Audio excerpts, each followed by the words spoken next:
Buenas, en esta oportunidad mis compañeros Brian Beleño, Daily Rangel y mi persona, Bielka Pérez, estaremos abordando el tema acerca de la hemoglobina y su análisis estructural. Se podría decir entonces que la hemoglobina es una proteína globular que está presente en altas concentraciones en los glóbulos rojos y se encarga del transporte de oxígeno del aparato respiratorio hacia los tejidos periféricos y del transporte de dióxido de carbono y protones de los tejidos periféricos hasta los pulmones para luego ser excretados. Hay un dato bastante importante y es que la hemoglobina varía dependiendo del sexo. En los hombres se encuentra de 13 a 18 gramos por decilitro y en las mujeres de 12 a 16 gramos por decilitro. Las proteínas son las macromoléculas biológicas más importantes. Hay gran variedad de proteínas que cumplen gran variedad de funciones en los organismos, expresan información genética en los seres vivos, componen las estructuras celulares y hacen posible las reacciones químicas del metabolismo celular. Se conocen 4 niveles en la estructura de una proteína. En este caso hablaremos acerca de la estructura secundaria que puede adoptar una proteína. Se presenta esta estructura cuando los hidrógenos de la secuencia interactúan mediante puentes de hidrógeno. Las cadenas polipeptídicas alfa contienen 141 aminoácidos, mientras que las cadenas no alfa contienen 146 y difieren en la secuencia de aminoácidos. Se conoce desde hace décadas la estructura primaria de las 4 cadenas de hemoglobina normal. La estructura secundaria es muy similar. Cada una exhibe 8 segmentos helicoidales designados con la letra A a la H. Entre ellas se encuentran 7 segmentos no helicoidales. Cada cadena alfa está en contacto con las cadenas beta. Sin embargo, existen pocas interacciones entre las dos cadenas alfa o entre las dos cadenas betas entre sí. Como se dijo anteriormente, la hemoglobina en su estructura presenta 4 cadenas proteicas que se dividen en subunidad alfa y subunidad beta. Las cadenas proteicas A y C pertenecen a la subunidad alfa. Se puede visualizar en su estructura una forma hélice. Esta conformación se da debido a que el eje de la molécula adopta una estructura ordenada en forma de espiral o hélice. Estas hélices se mantienen gracias a los puentes de hidrógeno que se dan entre el oxígeno del grupo carbonilo de un aminoácido y el hidrógeno del grupo amino del cuarto aminoácido consecutivo. Las cadenas proteicas B y D pertenecen a la subunidad beta. Las cadenas tipo beta presentan una conformación en la que 2 o más segmentos de la cadena polipeptídica se mantienen paralelos o extendidos mediante puentes de hidrógeno entre los átomos de los enlaces peptídicos. Los pliegues de cada uno de los segmentos son debido a la ordenación en zigzag de los átomos del eje de la molécula. El diagrama de Ramachandran es una representación gráfica de los ángulos diédricos de la estructura primaria de la proteína. Los ángulos diédricos son los ángulos de rotación de los enlaces entre el carbono carbonílico y el carbono alfa. Estos ángulos diédricos son los que permiten que exista una rotación que rodee al enlace peptídico y son conocidos como los ángulos psi y ángulos phi.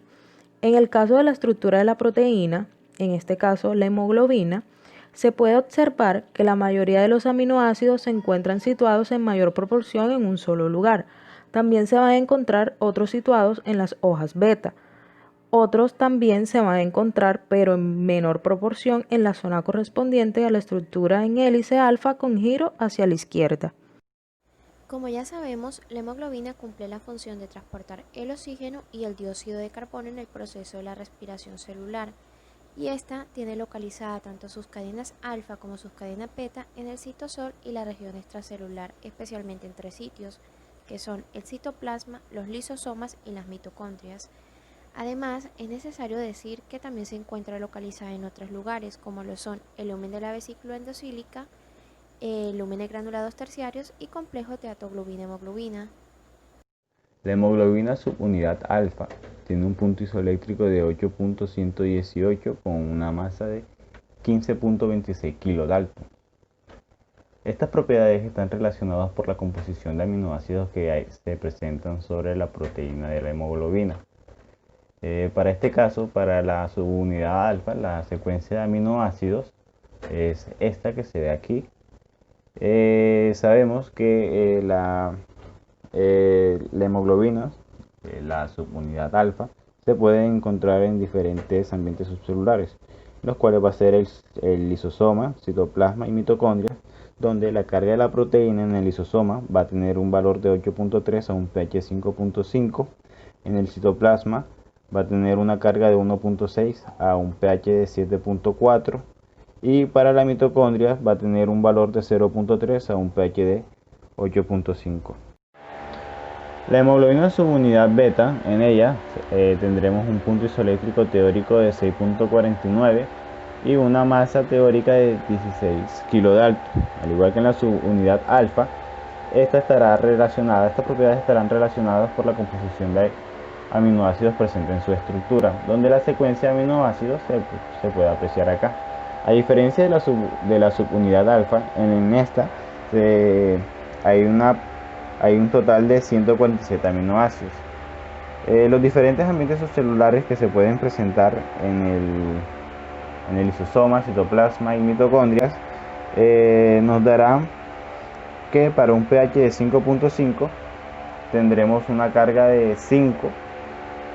Para el citoplasma, a un pH de 7.4, la proteína tendrá una carga de 1.9 y en el mitocondria, a un pH de 8.5, la carga va a ser de menos 3.4.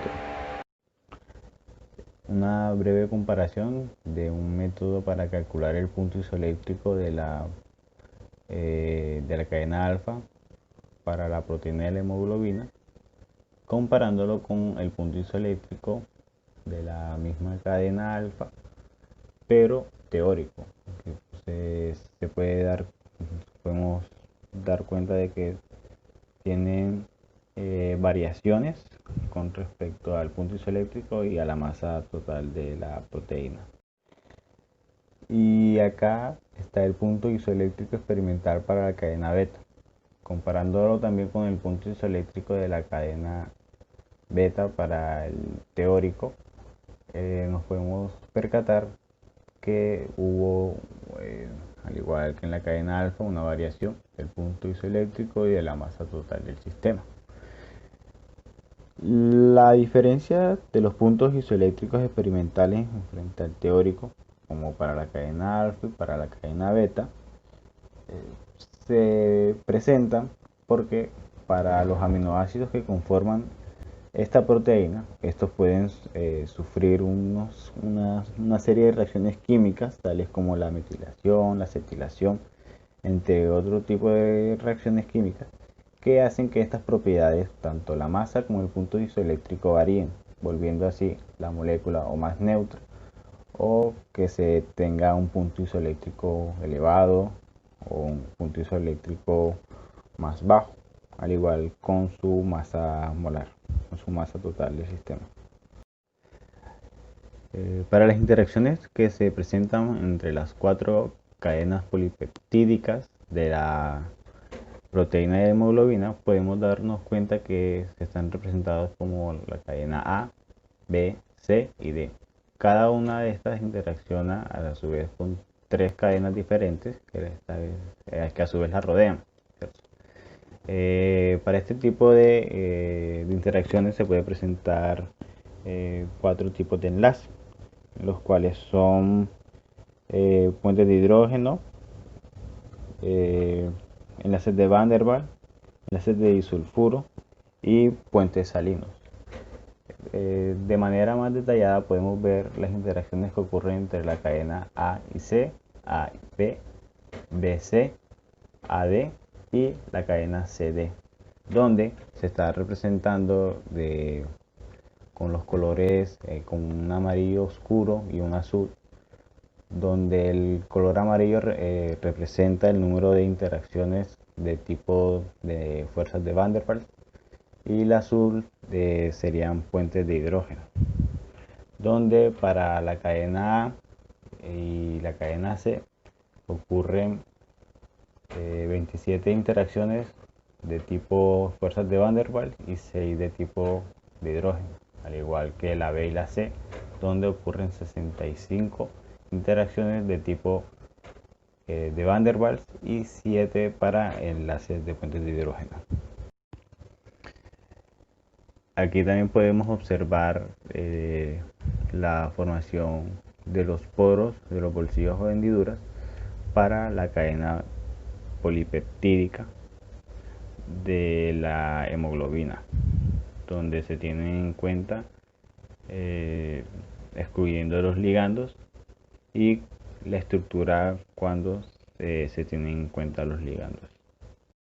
Haciendo un análisis de las interacciones que ocurren con el grupo hemo en la estructura de bolsillo, en las cuales estas residen en la proteína de hemoglobina, podemos darnos cuenta que en la hemoglobina los aminoácidos que interaccionan entre el grupo hemo y las histidinas, la mayoría son de enlaces no covalentes o por fuerzas de Van der Waals, como puede ser la valina y la fenilanalina.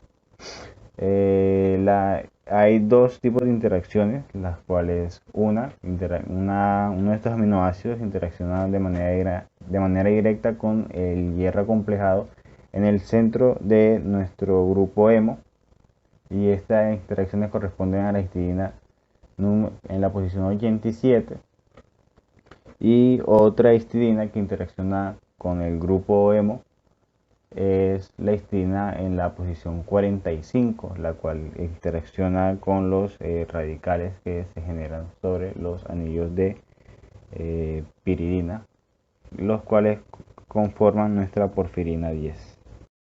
Una de las principales diferencias que se puede notar entre cada una de las entradas es la cantidad de grupos hemos que estos presentan y los ligandos que los acompañan, y esto en general se debe al cambio en los sitios activos y las diferentes distribuciones espaciales de los ligandos, dado que tienen acoplamientos e interacciones diferentes, y los pequeños cambios conformacionales que estos presentan en su estructura. En esta lámina podemos observar que para cada una de las entradas se ve representada la cantidad de grupos hemo y la distribución espacial de cada uno de sus ligandos. En esta tabla podemos evidenciar la cantidad de interacciones que se presentan tanto para la proteína como para el ligando para cada una de las diferentes entradas. Además, se puede observar la estructura que presenta cada uno de los diferentes grupos pertenecientes a estas y la cantidad que se encuentra de ellos. Para poder realizar el análisis de las distancias de los aminoácidos que rodean el grupo hemo se empleará el programa PDB-Sum. Y una vez realizado el análisis, lo que se obtiene es que para la histidina 45 y la histidina 87 se tienen unas distancias de enlace de 2,98 y 2,15 respectivamente para las cadenas alfa. Además, es necesario decir que esta cadena presenta equivalencia con la misma cadena C de esta entrada. Del mismo modo, se realizó el análisis para la cadena B, la cual es equivalente con la cadena T, y pues obtiene una distancia de enlace de 2,15. Este mismo procedimiento se sigue realizando para cada una de las entradas, y para la cadena alfa de este tenemos una distancia de enlace de 1,94. Para la cadena beta de esta entrada podemos observar que tiene una distancia de enlace de 3,21, la cual está describiendo la interacción de puente de hidrógeno que se presenta entre el grupo hemo y la histidina número 63. Para esta entrada podemos observar que para la cadena A se tienen distancias de enlace con la histidina 45 y la histidina 58 de 2,76 y 3,17 respectivamente. Además, estas son equivalentes también para la cadena C. Y se tiene la presencia de un enlace coordinado entre el grupo hemo y la histidina 87. Para la cadena B podemos observar que presenta una distancia de enlace entre el grupo hemo y la histidina 63 de 3,07. Además, este es equivalente con la cadena D. Y se ve la presencia de un enlace coordinado entre la histidina 92 y el grupo hemo. Para esta entrada, para la cadena A, podemos observar que se tiene la presencia de un enlace coordinado entre el grupo hemo y la histidina 87 con una distancia de 2,9. Para la cadena B de esta entrada podemos observar algo muy similar, el cual tiene una distancia de enlace entre el grupo hemo y la histidina 92 de 2,08. Se puede observar que para la cadena A se tiene una distancia de enlace de 3,06 entre el grupo hemo y la histidina 45. Además de la presencia de un enlace coordinado entre este mismo grupo con la histidina 87. Para la cadena B podemos observar una distancia de 3,2 entre el grupo hemo y la histidina 235, los cuales se unen a través de un enlace coordinado. Para la cadena C de esta entrada podemos observar una distancia de enlace de 2,11 entre la histidina 487 y el grupo hemo. Para la cadena D podemos observar que estos tienen una distancia de 2.07 entre la histidina 635 y el grupo hemo, los cuales se encuentran unidos a través de un enlace coordinado. Una vez expuesto todo esto, es necesario aclarar que estas no son las únicas interacciones que se tienen para cada entrada. Si bien son las más representativas, se cuenta con alrededor de 87 interacciones de no contacto para cada una de estas. Al observar los cambios estructurales y conformacionales que sufre esta proteína por la acción de los ligandos reguladores alostéricos, se puede observar que estos son los responsables de dar origen a las dos conformaciones de esta, que son las tensas y las relajadas, los cuales se encuentran representados por la letra T y la letra R.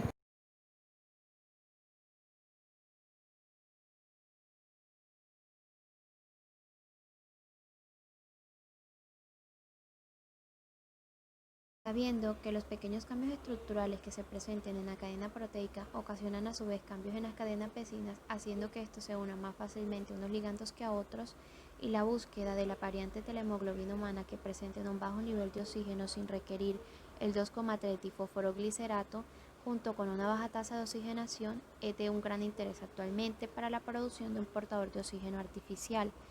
Además que las pequeñas alteraciones que ésta puede presentar trae como consecuencia mutaciones y cambios conformacionales en hemoglobina, y esto lo que hace es que ocasiona las enfermedades que se conocen actualmente. Por esta razón podemos observar la gran importancia que tiene realizar el análisis estructural de esta proteína. En esta lámina podemos ver los enlaces utilizados para la realización de este análisis. Los invitamos a explorar cada uno de ellos y muchas gracias por su atención.